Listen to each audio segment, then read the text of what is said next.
ओम नमः शिवाय। प्रिय ज्योतिष मित्रों, आप लोगों से बहुत दिन बाद मिलकर के प्रसन्नता की अनुभूति हो रही है। आज हम विषय यह लेकर के चलेंगे कि शेयर मार्केट में सफलता के योग हैं या नहीं हैं, ये हम अपनी हॉरोस्कोप से कैसे जानेंगे। अर्थात ज्योतिष और शेयर मार्केट, लॉटरी, शेयर, सट्टा, अनसर्टेन गेन, ये सबको एक साथ लोग जोड़ के देखते हैं, लेकिन फिर भी शेयर मार्केट और लॉटरी, शेयर, सट्टा में बहुत अंतर है। और जो मुख्य रूप से जो भाव हम देखेंगे और मुख्य रूप से ग्रहों को देखेंगे, इन सबको मिला करके हम चलेंगे। और वीडियो थोड़ी सी लंबी हो सकती है, वो इसलिए कंप्लीट आप बने रहेंगे। हम जानते हैं कि शेयर मार्केट काफ़ी अनिश्चितताओं का बाज़ार है, और हम यह भी जानते हैं कि शेयर मार्केट से लोग काफ़ी धन भी कमाते हैं, और हम यह भी जानते हैं कि शेयर मार्केट में बहुत सारे लोगों का जमा पूंजी भी डूब जाता है। तो शेयर मार्केट में सफल होने का जिनके पास योग होगा तो निश्चित तौर पे वही आगे जा पाएंगे, और जिनके पास शेयर मार्केट में सफल होने का कुंडली में योग नहीं है तो वो सफल नहीं हो पाएंगे। तो क्या क्या जो ज्योतिष के अनुसार योग बनेंगे जो ये डिसाइड करेंगे कि व्यक्ति शेयर मार्केट में सफल होगा ही होगा। हम सबसे पहले जानते हैं कि भाग्यम सर्वत्र फलेते, अर्थात भाग्य सर्वोपरि है। तो भाग्य का तो योगदान रहेगा ही रहेगा, लेकिन सिर्फ भाग्य से काम नहीं चलने वाला है। पूरी तरह से हम विवेचन करके देखते हैं, और वो बहुत दिन हो गए तो दोनों मार्कर ख़राब हो गए, और आज वीडियो का मन बनाना ही था, इसलिए काला नहीं है, लाल ही कलम है, इस पर आप ध्यान देंगे। तो सर्वप्रथम चाहे जिस भी समस्या को क्यों ना हम लेकर के चलें, सर्वप्रथम लग्न को और लग्नेश को देखना आवश्यक है, क्योंकि लग्न और लग्नेश ये ब्रेन भी हमारा डिसाइड करता है, साथ ही ये कुंडली का धर्म त्रिकोण भी है, साथ ही व्यक्ति के ब्रेन को डिसाइड लग्नेश भी करता है, और पूरे शरीर के स्वास्थ्य को डिसाइड करता है, व्यक्ति के निर्णय को, व्यक्ति की पहचान को, व्यक्ति सोचने की सामर्थ्य को, व्यक्ति की पूरी पर्सनालिटी और व्यक्तित्व के लिए लग्न को देखा ही जाना चाहिए। तो लग्न और लग्नेश निश्चित तौर पे सुधरता है तो कुंडली अच्छी हो जाती है, इसलिए सर्वप्रथम लग्न और लग्नेश को अवश्य देखना आवश्यक है। दूसरे नंबर पर जो सबसे महत्वपूर्ण भाव आएगा, निवेश का भाव, वो है हमारा पंचम स्थान, और शेयर मार्केट के लिए पंचम स्थान की भूमिका बहुत ही महत्वपूर्ण है। भाव वाइज देखेंगे तो पंचम सर्वाधिक महत्वपूर्ण है, और पंचम से सप्तम जो होता है ये लाभ भाव, अर्थात एकादश भाव जो कुंडली का होता है, ये दूसरे नंबर पे महत्वपूर्ण है, क्योंकि निवेश और निवेश का जस्ट सातवां लाभ है।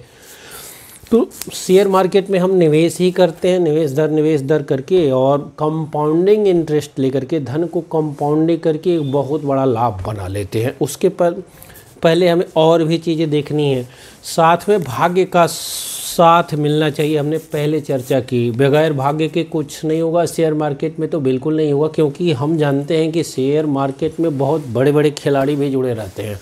जैसे मान लीजिए रेल विकास निगम का शेयर ले लीजिए, अब सामान्य चलते चलते जा रहा था, अभी एकदम से जंप कर गया, हाई कर गया। अभी बिरला सॉफ्टवेयर का जैसे मान लीजिए चल रहा है, चलते चलते जा रहा है, और आप सामान्य रूप से लग रहा है कि ये तो सामान्य जाएगा, और लगा कि तो फॉरेन में यूक्रेन आदि का युद्ध हो रहा है, और सॉफ्टवेयर की कंपनी है, अब सॉफ्टवेयर की कंपनी है तो डाउन जाएगा, पैसा आप निकाल लिए मार्केट से, और तब तक पता चला कि उसी समय फॉरेनरों ने या अन्य बड़े खिलाड़ियों ने, जैसे म्यूचुअल फंड निवेश धारकों ने, बड़े बैंकरों ने, प्रमोटर्स ने उसी में अपने शेयर होल्डिंग बढ़ा ली, शेयर काफ़ी भाग गया।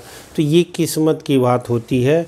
आप कितना भी निर्णय लें, उसके बाद किस्मत थोड़ी सी अवश्य साथ देनी चाहिए। तो इसीलिए किस्मत का भी हाथ होना बहुत ज़रूरी है। कितना भी आप बढ़े, सोचेंगे कहाँ से, निवेश यहाँ से, पंचम से हम विचार, पंचम से बुद्धि की विचार करते हैं, मंत्रणा का विचार करते हैं, पंचम से ही विद्या, बुद्धि, विवेक देखते हैं। और शेयर मार्केट में जितनी शार्प बुद्धि की ज़रूरत पड़ती है उतनी कहीं और नहीं होती है। तो काफ़ी चार्ट का एनालिसिस करना, टेक्निकल एनालिसिस और फंडामेंटल एनालिसिस, दो प्रकार की एनालिसिस होगी। तमाम अकाउंटिंग देखना होगा, कंपनी है कैसी, जिस कंपनी में शेयर आप खरीदने जा रहे हैं वो कैसा है, कंपनी का पुराना रिकॉर्ड क्या है, डेटा क्या बता रहा है, डेटा का एनालिसिस क्या है। अर्थात मैथ वगैरह का ज्ञान आपके पास ठीक ठाक होना चाहिए, चार्ट वगैरह पढ़ने आना चाहिए, तमाम उसकी टेक्निक है, ये सब पंचम भाव से आएगा। पंचम से ही हम लोग देखते हैं विद्या, बुद्धि, विवेक। अब ग्रहों में पंचम के साथ साथ तो हमने देखा भाव में लग्न और पंचम सर्वाधिक महत्वपूर्ण है। लाभ भाव, लाभ और लाभेश भी सुधरा हुआ होना चाहिए, तभी निवेश का हमको लाभ प्राप्त होता रहेगा। अर्थात कुंडली में लाभ भंग योग नहीं होना चाहिए, विद्या भंग योग नहीं होना चाहिए, और साथ में भाग्य भी ठीक ठाक होना चाहिए। अब चलते हैं धन योग।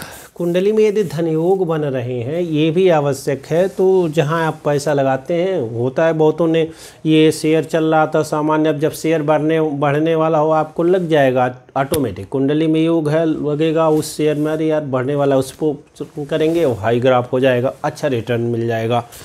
तो ये धन योग भी होना चाहिए। और यहाँ से भी विद्या बुद्धि का प्रारंभिक विचार किया जाता है, कुटुंबों का विचार किया जाता है, वाणी का विचार किया जाता है। तो ले दे करके ये जो पुराना संस्कार मिला है ना, ये भी हमारी सोच को प्रभावित करता है। तो धन योग के साथ साथ जो निवेश से लाभ, लाभ से पुनः संचय, तो इसीलिए द्वितीय भाव को भी देखना आवश्यक है। अर्थात कुंडली में धन योग हो, साथ ही लाभ योग हो, और कुछ कुछ भाग्य का साथ मिले। अब ग्रहों की स्थिति देखते हैं। तो हमने कहा लग्न और लग्नेश पंचम और पंचमेश दूसरे नंबर पे अच्छा होना चाहिए, लाभेश अच्छा होना चाहिए। और उसके बाद ग्रहों में स्वतंत्र कारकत्व जो है, बुध बुद्धि है, बुध विद्या है, और बुध शार्प माइंड को रिप्रेजेंट करता है, इसलिए बुध को सर्वप्रथम देखा जाना चाहिए। दूसरे नंबर पे फाइनेंस का कारक गुरु है, विवेक का कारक गुरु है, पंचम का, द्वितीय का, नवम का, लाभ का। तो इतने भावों का तो अस्थाई कारक गुरु है। और उसके बाद से स्त्रियों की कुंडली में सप्तम का भी कारक बन ही जाता है। तो शेयर मार्केट से सफलता के लिए जिन जिन भावों को हमने पहले देखा, उन सब का अस्थाई कारक गुरु है। आप कहेंगे कि गुरु बहुत अधिक उन्नति को नहीं दर्शाता हो, तो शुक्र दर्शाता है, लेकिन इनका जब भी धन की बात करेंगे तो गुरु ही धन देगा, गुरु ही खजाना है। तो धन संग्रह कर पाएंगे या नहीं कर पाएंगे, ये डिपेंड करेगा कि गुरु कुंडली में अच्छा है या नहीं है, अच्छा बुद्धि विवेक होगा या नहीं होगा, ये गुरु डिपेंड करेगा। पता चलेगा शेयर को होल्ड करके रखना है, ये धीरज, ये धैर्य, ये विवेक, यदि गुरु अच्छा नहीं रहेगा तो नहीं आ पाएगा। थोड़ा सा लाभ दिखेगा और धीरज टूट जाएगा, ले लेंगे, थोड़ा सा हानि आएगा, ग्राफ नीचे की ओर आएगा, गुरु अच्छा नहीं है तो वहाँ भी धीरज और विवेक काम नहीं करेगा, थोड़ी सी हानि में आप अधीर हो जाएंगे और पुनः निकल के बाहर आ जाएंगे। तो इस प्रकार से लाभ हानि करके और विशेष लाभ नहीं कर पाएंगे, जैसा कि वारेन बफेट, राकेश झुनझुनवाला आदि जो शेयर मार्केट में लाभ कर पाए। तो इसलिए उनकी कुंडलियों का विश्लेषण करेंगे तो ये सब सारे योग आएंगे। अब ये बहुत सारे योग बनते हुए दिख रहे हैं, इतने सारे योग तो सबकी पत्रिकाओं में अच्छे होंगे नहीं, तो इसीलिए सारे लोग राकेश झुनझुनवाला, वारेन बफेट आदि नहीं होते हैं। बहुत सारे लोग सामान्य निवेशक रह जाते हैं और अधिकतर की हानि होती ही दिखती है। तो इसीलिए जितने अच्छे योग बनेंगे व्यक्ति उतना ही अधिक निवेश से ऊंचाइयों को छू लेगा, और जितने मतलब 60% भी अच्छाइयाँ मिल जाती हैं तो भी व्यक्ति शेयर मार्केट में अच्छा पूंजी बना ही ले जाता है, और जितने ही कम योग इसमें से प्राप्त होंगे उतना ही व्यक्ति शेयर मार्केट में असफल होने का योग दिखेगा। तो कुंडली में जिन दो ग्रहों को देखना है, बुध और गुरु को निश्चित तौर पे देख लेना है, पंचम और पंचमेश की स्थिति को देख लेना है। तो स्थिति को कैसे देख लेंगे? पंचमेश अपने से 1-4 अपने से केंद्र में गया हो, मित्र राशि में गया हो, स्वराशि में गया हो, उच्च राशि में गया हो, 6, 8, 12 में न गया हो। खास करके यहाँ से तो दूसरे होगा, यदि अशुभ ग्रह है तो यहाँ छठे जाता है तो बहुत दिक्कत तो नहीं है, लेकिन 8वें और 12वें न गया हो। 12वें जाना पंचमेश का सबसे बुरा है, अपने से 8वें हो जाएगा, ये सर्वाधिक बुरी स्थिति होगी इस पंचमेश की। तो पंचमेश उच्च राशि में चला गया हो, नवांश में भी अच्छा हो, षडबल में बलवान हो, ये पंचमेश के अच्छे होने की स्थितियाँ हैं। पंचम भाव में शुभ ग्रह हो, योग कारक ग्रह हो, शुभ ग्रह हो, शुभ ग्रहों की दृष्टियां हो तो पंचम भाव सुधरा हुआ होगा। लाभेश केंद्र त्रिकोण में या लाभ भाव में हो, अपनी राशि का हो, मित्र राशि का हो, उच्च राशि का हो, अच्छी स्थिति है। धनेश लाभेश का योग बनता हो, अर्थात कुंडली में धन योग बनता हो, तो यहाँ से ये आएगा, चौथे हो जाएगा तो अच्छी बात है, लाभ भाव अपने से केंद्र में है। उसी प्रकार से धनेश लाभ भाव में चला जाता है तो ये भी धन योग बन जाता है कुंडली में, ये भी अच्छी बात है। तो इस प्रकार से ये स्थितियाँ इसको सुधारेंगे। भाग्य का साथ तो रहता ही है, अर्थात भाग्येश भी ठीक ठाक स्थिति में हो, बहुत डंप न कर गया हो। नहीं तो पंचमेश बहुत अच्छा रहते हुए, लाभेश अच्छा रहते हुए भी यदि भाग्येश अच्छा नहीं है तो पता चलेगा कि सब कुछ टेक्निकल एनालिसिस, फंडामेंटल एनालिसिस सब कुछ आपने कंपनी का करके शेयर खरीदा, चलते चलते चल रहा है, सामान्य ग्रो करते हुए जा रहा है। थोड़ा सा उन्नति हुई, पता चला कि प्रमोटर्स ने शेयर बेच दिए, कोई पॉलिसी आ गई, उधर आपका कहीं ध्यान कहीं और था, कहीं और बिजी हो गए और पता चला उतने में से धड़ाम से नीचे आ गया और आपका काफ़ी नुकसान हो जाएगा। उसी प्रकार से जहां लाभ होने वाली स्थिति दिख रही हो और पता चला सामान्य रूप से जा रहा है और कोई उसी में फॉरेन वालों ने निवेश कर दिया, काफ़ी अधिक ऊपर चला गया और आपने थोड़ा सा लाभ लेकर के बाहर निकल के चले आए, तो ये भाग्य का रूल तो वहाँ पर रहना ही रहना है। लाभ भाव, तो इन सब भावों को यदि हम देख लेते हैं, इतना भी देख लेते हैं तो अच्छा है। अब राहु शेयर मार्केट अच्छा है तो राहु शार्प माइंड देता है। राहु 3, 6 और 11 भाव में यदि रहता है, 10वें भाव में भी रहता है तो अच्छी स्थिति बनती हुई दिखेगी।